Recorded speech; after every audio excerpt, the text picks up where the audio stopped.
Welcome back to the Sports Source. This segment brought to you by A.G. Hines Company. For more than 100 years, these folks have been the place to turn for top quality, affordable building materials in East Tennessee. From a depression to a world war to a pandemic and to today's supply chain issues, A.G. Hines Company comes through when others can't. When others don't, they do. It's the reason your granddaddy built the house he did using A.G. Hines Company building materials. Probably your great-granddaddy for that matter. Get down there and see them this week. Gordon Hines and his family run a terrific business. You're not around for 100 years unless you are quality, and they are. A.G. Hines Company. All right, speaking of quality, we'll go in the opposite direction and unveil Bob Hodge, longtime sports writer here in East Tennessee and a longtime member of this panel. Welcome. Good morning. Chuck Cavallera, same descriptor, longtime sports writer, longtime member of this panel. Chuck, thanks for being here. Thank you, John. Another good job with the line last week. You had to pick it 2 weeks ago. Yeah, and another good job by you. Oh, yeah. You see, he's kissing up because he wants me to praise his picking more. I know your games. All right, this is our hot read segment. We've already blown 30 seconds of it. We'll start with Chuck and Josh. Let's put up some numbers. The offensive line was as healthy as it has been in weeks. Both Mays boys were on the field. UT put up 38 offensive points.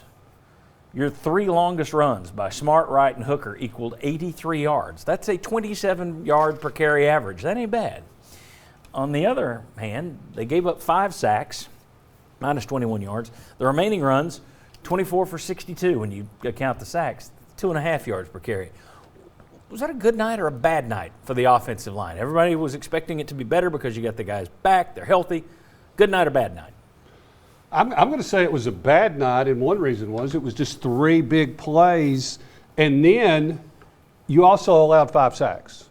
So I think those in tandem is what tells me it certainly wasn't a good night to me. Even with 38 points offensive Well, points. I mean, but you're tough. hitting a home run ball with a passing game. I mean, that's not that's not springing your running backs to me. So and the 5 sacks. I mean, when you're playing Georgia, you're playing somebody else, and you're not being able to do any better than that. That's not going to get it done. Josh, good night or bad night? Yeah, I would probably lean toward bad because it almost, I guess it could have cost them the game, that final possession where they have a chance to score, to put the game away, and instead you're getting pushed back because the offensive line affects you on the field goal kick, I guess, as well with the lost yardage. So it didn't cost them the game because they win it, but it could have. All right, very good. You scored 45 points, 38 of them on the offensive side, and we're sitting here critiquing the offensive line.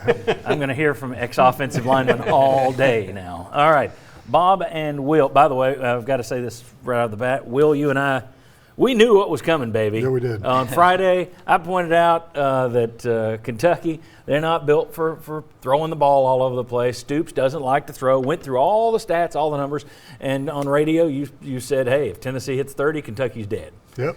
Yeah, we were a little off. That said, Kentucky came out and threw more passes than they have at any point in the last 6 years. It's been 6 years since they threw it that many times. Look at this number, though. Here's their problem. Last 4 years versus Power 5 foes, they are 18-6 when throwing 21 or fewer times, 3-0 this year. Now 4-11 when they throw more than 22 times, 1-3 this year. So that is, we were correct in the fact that it's not typically how they win football games. Yes. But they kind of made us look bad with their throwing all over the place. All right. Just had to take our medicine. Now that that's out of the way, we've talked about this all year, but yet another quarterback had a good running game against Tennessee. Will Levis, 13 carries for 72 yards if you take away the yardage lost on 3 sacks. But those quarterback runs are actually related, you noticed, to how Tennessee is having to – you're trying to scheme to create a pass rush, but the downside is it's leaving you an opportunity for the quarterback to run. Explain to people what you're looking at. What Tennessee's doing is they're not winning a lot of one-on-ones, so what they're having to do is what's called tackle in twist and movements. And so basically when they're doing this, the tackle's going upfield first. He's basically going to become the contain guy. The insteps 1 foot upfield to keep the tackle on him and then comes back inside. When it's a quarterback draw, though, what you've done is actually created the gap for them because the tackle's going wide, the guard just blocks out. The tackle then also knows, hey, this end, I've just got to grab him and keep him from coming back inside. all of a sudden the whole middle of the field's open and you've got a center untouched that's able to go get somebody. It's a safety or a linebacker. And one of the big plays down the goal line, this is exactly what happened. And I think it was basically they'd seen Tennessee do this over and over again on third long. And so they called it. And basically they've been teaching their offensive linemen, offensive tackles just jump out and grab the ends. Tackles, guards, let your tackle go. We've got it up the middle, no problem. And so that's what's been happening a lot of times is they're seeing that because this is not Tennessee able to win one-on-one, so they're having to do these games. And when you're blitzing like that, Bob, you're also leaving, most times you get your guys in man coverage. They're facing their guy, which also allows the quarterback to just say, hey, nobody's watching me. I'll take off and run. Your thoughts on how Tennessee is trying to scheme around one issue but creating another one?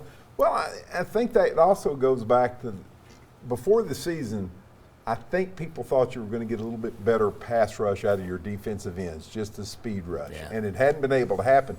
If you were getting that, then your tackles get to play more of just push up field. Right. You don't create that hole. So because your ends haven't been able to play up to what I think a lot of people thought you could, then you're having to do the things that Will was talking about. And the fact that it's now gone on and on and on and on, that appears to be just about your biggest defensive flaw. I thought going into the season, you didn't have depth at linebacker, you didn't have this, you didn't have that.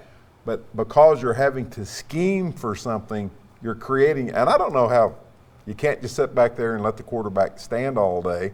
And Tennessee finally seemed like it figured it out towards the end and started sending a linebacker, sort of like all or nothing just about. Well, and last night you had Byron Young with 2 sacks.